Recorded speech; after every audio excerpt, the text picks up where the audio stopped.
Brother Dan, Divine, the healer, isang instrumento dito ng Panginoon.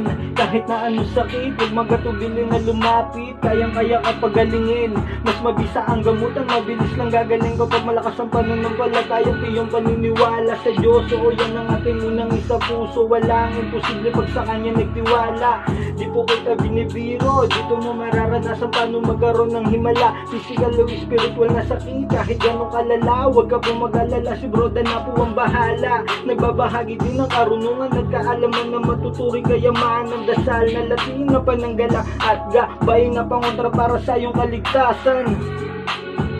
Mga kapatid, naroon po muli ang inyong likod, Brother Dan, upang magbagi sa inyo ng mga munting kalaman patungkol sa orasyon upang huwag makakibo ang kaaway. Narito pong orasyon.